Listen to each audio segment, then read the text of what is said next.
আসসালামু আলাইকুম। এই পর্বে আপনাদেরকে দেখাবো ক্লিপিং পাথ। তো কথা না বাড়িয়ে চলুন শুরু করা যাক।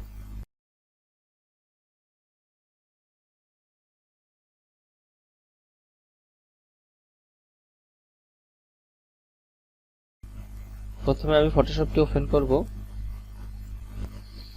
ফটোশপ ওপেন হওয়ার পরে আমি একটি ইমেজ নিব। ইমেজ ওপেন হওয়ার পরে আমি কিছু লেয়ার নিব। আমি যাব উইন্ডোতে গিয়ে প্যাথস, নেভিগেটরস আর হচ্ছে লেয়ার্স। লেয়ার ওপেন হওয়ার পরে আমি পেন টুলটি সিলেক্ট করব। এই যে দেখতে পাচ্ছেন এখানে এটা হচ্ছে পেন টুল। তো আমার পেন টুলটি আমি সিলেক্ট করেছি। তারপর এই যে দেখতে পাচ্ছেন এখানে একটি চিহ্ন, এখান থেকে আপনি এই রাবার ব্যান্ডটি টিক দিয়ে নেবেন। তো এখানে এসে আপনি এই যে দেখতে পাচ্ছেন প্রথম থেকে দ্বিতীয়, এখানে একটি ক্লিক করলে একটি পাথ ক্রিয়েট হয়ে যাবে। আপনার যদি একাধিক পাথ প্রয়োজন হয় কাজের ক্ষেত্রে এখান থেকে আরো পাথ ক্রিয়েট করতে পারবেন। এখানে জাস্ট একটি ক্লিক করলে আপনার পাথ ক্রিয়েট হয়ে যাবে। আপনার এখানে যত পাথ প্রয়োজন হবে আপনি একাধিক পাথ নিতে পারেন, আর এখান থেকে আপনি পাথ ডিলিটও করতে পারবেন। এটা ধরে জাস্ট এই যে প্রথমটা এটার ভিতরে ছেড়ে দিলেই আপনার পাথটি ডিলিট হয়ে যাবে। তো এখন আমি এই যে পাথটি সিলেক্ট করে, এটা হচ্ছে হাইড হয়ে রয়েছে, এখন এই পাথটি আমি সিলেক্ট করব। এই জাস্ট একটি ক্লিক করে আমি কাজে চলে আসব। তো ফাইলটি আমি জুম করে নিচ্ছি। ফাইলের এই অংশটাকে আমার আউটলাইন বলে, আর এই যে ভিতরে যে অংশটা এটা হচ্ছে ইনসাইড। পার্টটি শো করা আছে, এরকম শো থাকা অবস্থায় আপনি কাজ স্টার্ট করবেন। আমার পেন টুলটি দেখতে পাচ্ছেন, এখানে জাস্ট একটি ক্লিক করলে দেখতে পাবেন এই যে অ্যাঙ্কর পয়েন্ট পড়েছে। আপনি জাস্ট এই অ্যাঙ্করটাকে আপনি সামনে ক্লিক করে মাউসটাকে একটু ধরে টান দিবেন, তাহলে এরকম ভাবে আপনার পড়বে। তারপরে আপনি ব্যাক স্পেস বাটন দিয়ে টিপ দিয়ে আপনি এই ইমেজটাকে একটু সরাবেন। সরিয়ে আবার সেম ভাবে ক্লিক করে আপনি এভাবে পাথ করবেন।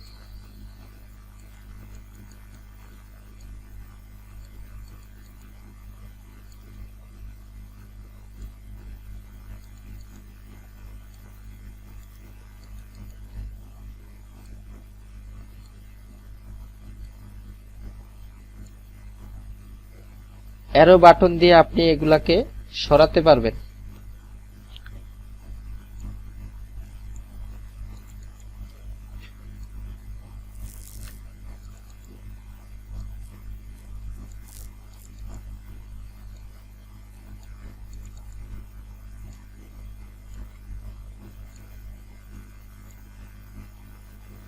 এখানে এসে অল্টার ধরে আপনি মাউসটা টিপ দিয়ে এটা পজিশন মতন বসিয়ে তারপর ছেড়ে দিবেন। তো দেখতে পাচ্ছেন আমার আউটলাইন করা শেষ হয়ে গেছে। এখন আমি ইনসাইড করব।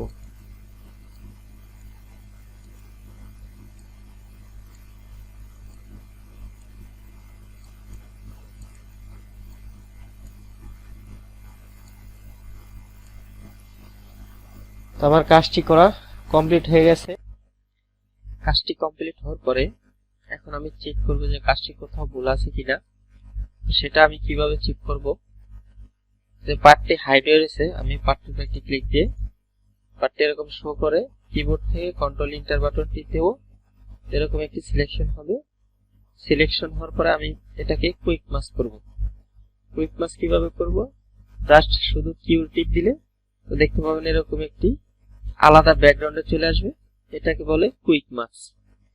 তো দেখতে পাচ্ছেন আমার এই যে অংশটিতে এটাতে একটু ভুল আছে, এটাতে ব্যাকগ্রাউন্ড চলে আসছে। এখন এটা আমি ঠিক করব। ঠিক করার জন্য আমি আবার পূর্ব অবস্থানে চলে যাব। কিউ টিপ দিয়ে যে পূর্ব অবস্থানে আসলাম, এখন কন্ট্রোল ডি টিপ দিয়ে আমি সিলেকশনটা ছাড়ালাম। এখন এই জিনিসগুলো আমি ম্যানুয়ালি আপনাদেরকে দেখানোর জন্য আমি কিবোর্ড এবং মাউসটি এখানে আনবো এবং আপনাদেরকে ম্যানুয়ালি সবকিছু দেখাবো।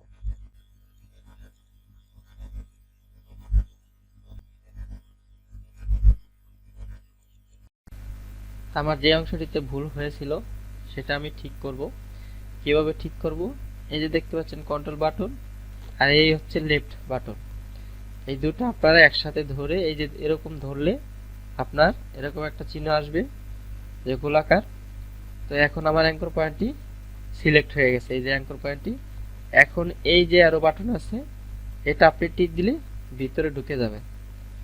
এখানে 4টি অ্যারো বাটন আছে, আপনার যদি সামনে প্রয়োজন হয় সামনেও নিতে পারবেন, পিছেও নিতে পারবেন, ডান দিকেও নিতে পারবেন এবং বামেও নিতে পারবেন।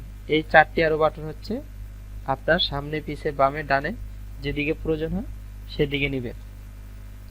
আর পাতের আরেকটা জিনিস না বললেই নয়, যখন আপনি এই ইমেজটি কাজ করবেন তখন কতটুকু ইমেজটা কাটবেন, কতটুকু কাটলে আপনার কাজটি পারফেক্ট হবে। এটা হচ্ছে আপনি যখন পার্টটা করবেন, ধরেন আপনার এই জায়গায় ব্যাকগ্রাউন্ড, ঠিক আছে, এই যে ব্যাকগ্রাউন্ড, তা তো আপনার এই পর্যন্ত কিন্তু আপনার ইমেজের যদি কাটেন তাও ব্যাকগ্রাউন্ড চলে আসবে। মানে মোট কথা হচ্ছে যে আপনি যখন ইমেজটা কাটবেন যাতে ব্যাকগ্রাউন্ড না আসে, কন্ট্রোল ইন্টার টিপ দিয়ে এটা শো থাকার পরে আপনি কুইক মাস্ক করে দেখবেন যে আপনার যদি ব্যাকগ্রাউন্ড না আসে, যেমন এইভাবে সিলেক্ট করে আমি কুইক মাস্ক করে দেখব কাজটি কমপ্লিট হওয়ার পরে, যখন দেখবেন যে আপনার ব্যাকগ্রাউন্ড না আসে তখন আপনার ইমেজটি পারফেক্ট আছে। আর কোনো জায়গায় যদি মনে হয় যে ইমেজ একটু ভিতরে বেশি কেটে গেছে তখন আপনি এই যে কন্ট্রোল ধরে লেফট বাটন, এই যে সেম ভাবে এই যে কন্ট্রোল এবং এই যে লেফট বাটন এটা ধরে এইভাবে ক্লিক করলে দেখতে পাবেন যে এরকম জায়গাটি সিলেক্ট হয়ে যাবে। যদি মনে হয় যে কোনো জায়গায় আপনার বেশি কেটেছেন, এইখানে নাই, ধরেন সাপোজ মনে হয় যে এইখানে বেশি কাটছি, তো আপনি জাস্ট এইভাবে সিলেক্ট করে এখানে একটা অ্যাঙ্কর পয়েন্ট দিয়ে আপনি এটা বাহির করে দিবেন এইভাবে, ওই যে অ্যারো বাটন গুলো টিপ দিয়ে, এখানে যে অ্যারো বাটন আছে এগুলো টিপ দিয়ে আপনি ভিতরে বাহিরে দিতে পারবেন এটা প্রয়োজন অনুযায়ী। তো এটাই হচ্ছে কাটার, ইমেজ কাটার পারফেক্ট একটা ইয়া। আর আরেকটা বিষয় হচ্ছে যে কিছু কিছু ক্লায়েন্ট আছে যে এইচটিএস পাথ চায়। আপনারা ক্লিপিং পাথের সিস্টেম হচ্ছে যে আপনি মানে কোনো ব্যাকগ্রাউন্ড আসা যাবে না বাহিরে। আর কিছু কিছু ক্লায়েন্ট আছে যে এইচটিএস পাথ চায়। এইচটিএস পাথ বলতে আপনার এই যে ব্যাকগ্রাউন্ড, এই হলো ইমেজের অংশ, আর এইখান থেকে এইদিকে হচ্ছে ব্যাকগ্রাউন্ডের অংশ। আমি একটু এইচটিএস পাথ করে আপনাদেরকে দেখাবো। আমি আরেকটি পাথ নিলাম, পাথ নিয়ে আপনি ইমেজের মাথায় একবারে শেষ অংশে ব্যাকগ্রাউন্ডও আসা যাবে না এবং ইমেজের ভিতরেও বেশি কাটা যাবে না এবং ব্যাকগ্রাউন্ডের ভিতরেও কাটা যাবে না, মানে ইমেজের শেষ অংশে আপনারা কাটবেন। আর পাতের আরেকটা জিনিস হচ্ছে যে আপনার আমি যে পার্টটা করেছি আপনি এইভাবে অ্যাঙ্কর পয়েন্ট দিতে পারবেন না, এইভাবে হাতভাবে অ্যাঙ্কর পয়েন্টগুলো এইভাবে দিতে পারবেন না। আপনারা দিতে হবে যে এইভাবে ক্লিক করে এটা এই যে দেখতে পাচ্ছেন আমার এই যে দুই সাইডে বের হয়েছে মাথা, এইভাবে আপনারা প্রতিটা জায়গায় এইভাবে দিতে হবে। আর আপনার এইভাবে সরাসরি আপনি এইভাবে অ্যাঙ্কর পয়েন্ট দিতে পারবেন না, এটা হচ্ছে পাতের ভুল। এই যে আমি যে মাউসটা, আপনি এটা কিভাবে করবেন, এই যে আমি বের করেছি মাথাটা, এটা কিভাবে করবেন, আপনি জাস্ট এই যে মাউসের এই বাটনটি আছে, কোনো কিছু ধরা লাগবে না, মাউসের এই অংশটা যেমন আমি একটা ক্লিক করলাম, ক্লিক করে আপনি ছেড়ে দিবেন না, জাস্ট হালকাভাবে একটু এটা টেনে পারফেক্ট ভাবে বসিয়ে আপনি ছেড়ে দিবেন। আমি কিন্তু মাউস কিবোর্ড থেকে কিছু ধরিনি, জাস্ট এই যে লেফট বাটনটি আছে এটি একটিবার ক্লিক করে আস্তে করে এটি এরকম আমি ছেড়ে দেইনি, এটা কিন্তু আমি পারফেক্ট ভাবে বসেছি এবং এখন আমি ছেড়ে দিয়েছি। শুধু এই যে অংশটা আছে লেফট বাটন এটা, আবার সামনের যে ক্লিকটি এই যে বাটনটি এই যে সেম ভাবে আমি পারফেক্ট ভাবে বসিয়েছি। এখন আমার একটা কিবোর্ড ধরা প্রয়োজন হবে যে আমি ইমেজটি সরাবো, তার জন্য শুধু জাস্ট আমি স্পেস বারটি ধরবো, স্পেস বার ধরে এই যে দেখতে পাচ্ছেন আমি মাউসটিকে সরিয়ে নিয়েছি, ইমেজটিকে সরিয়ে স্পেস বার হচ্ছে এটা। আপনি যখন এই যে কাজের ক্ষেত্রে যখন এখানে আসবেন এখন আমার স্পেস বার ধরা দরকার, এই যে চিহ্নটি দেখতে পাচ্ছেন এটা হচ্ছে স্পেস বার যা আমি এখন ধরেছি, এটা স্পেস বার ধরে আপনি ইমেজটাকে সরিয়ে আবার সেম ভাবে এখন এই যে আমি লেফট বাটন আসলাম, এসে একটি ক্লিক করলাম, এই যে দেখতে পাচ্ছেন আমি কিন্তু মাউসের কার্সারটি ছাড়িনি, এটা পারফেক্ট ভাবে বসিয়েছি, তারপরে আমি ছেড়ে দিয়েছি। এইভাবে আপনারা প্রতিটা জায়গায় পাথটা এইভাবে করতে হবে। আর যদি আপনি এটা ডাইরেক্ট এইভাবে অ্যাঙ্কর পয়েন্টটা ফালান, এটা মানে ক্লায়েন্ট এই পাথ নিবে না, এই পাথে ভুল আছে, এটা হবে না, এভাবে পাথ হয় না। তো এই যে যেমন আমার ভুল হয়েছে, এটা আমি কেটে দিব। কিভাবে কাটবো? কিবোর্ড থেকে কন্ট্রোল ধরে এটা আমি এই যে সেম ভাবে কন্ট্রোল আর লেফট বাটন, হচ্ছে কন্ট্রোল আর এই লেফট বাটন এভাবে ধরে আমি এই অংশটা সিলেক্ট করব। সিলেক্ট করে যে কন্ট্রোল এক্স, এই এক্স টিপ দিলে এটা চলে যাবে। বা এছাড়াও আপনি কিবোর্ড থেকে কন্ট্রোল অল্টার জেড, এই যে কন্ট্রোল অল্টার এই জেড, এই তিনটি বাটন একসাথে টিপ দিলে দেখতে পাবেন যে আপনি ইমেজের যে ভুল করেছেন এটা ব্যাক চলে যাবে। যেমন আমি ভুল করেছি, এটি ব্যাক পুনরায় চলে যাবে। আপনারা এখানে পাথ করতে বেশি কিছু সিলেক্ট করার দরকার নেই। আপনি জাস্ট এই লেফট বাটনটি, এই যে যেমন লেফট বাটন ক্লিক করে এই একটি ক্লিক করলাম এবং পারফেক্ট ভাবে এটা বসালাম, ছেড়ে দিলাম, আবার একটি ক্লিক করলাম, পারফেক্ট ভাবে বসালাম, ছেড়ে দিলাম। আর জাস্ট ইমেজ সরানোর ক্ষেত্রে জাস্ট এই বাটনটি ধরা পড়ে।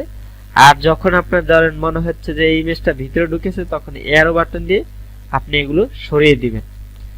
এই হচ্ছে এই মোটামুটি এই বাটনগুলো দিয়ে আপনি একটা পাথ কমপ্লিট করতে পারবেন। তো মোটামুটি আপনারা বুঝতে পারছেন। যেমন H2S পাথ আমি দেখাইতেছিলাম। তো H2S পাথটা এইভাবে আপনারা করে তারপরে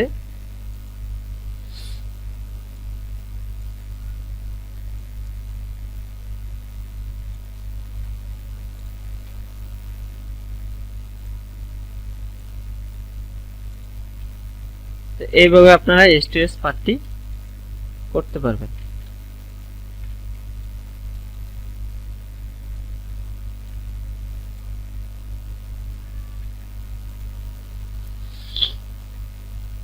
তো দেখতে পাচ্ছেন আমি এই যে ব্যাকগ্রাউন্ডও কাটিনি এবং ইমেজও কাটিনি। এটাই হচ্ছে H2S পাথ। আর এই H2S পাথটা খুব কমই হয়ে থাকে, হয়তো আপনি মাসে 2-3 মাস পরে একদিন হয়তো এই পাথটা পেতে পারেন। আর বাকি সব ইমেজের ক্ষেত্রে এই ধরনের পাথটা হবে, আপনার কোনো ব্যাকগ্রাউন্ড আসা যাবে না। এইভাবে আপনারা প্রতিটা ইমেজ কাটতে হবে। এটা হচ্ছে পাথের সিস্টেম। তখন এই পার্টটাকে আমি কমপ্লিট করব। যেহেতু আমার আর কিবোর্ড প্রয়োজন নেই, এগুলো আমি ফেলে দিচ্ছি। এখন এই পার্টটাকে আমি যদি কোনো ভুল ত্রুটি হয়ে থাকে, এগুলো ধরেন 19-20 থাকলে আপনারা এইভাবে ঠিকঠাক করে পারফেক্ট করে, এখন আমি কন্ট্রোল ইন্টার দিয়ে এরকম সিলেকশন হবে। সিলেকশন আসার পর আমি এটাকে ফেদার দিব।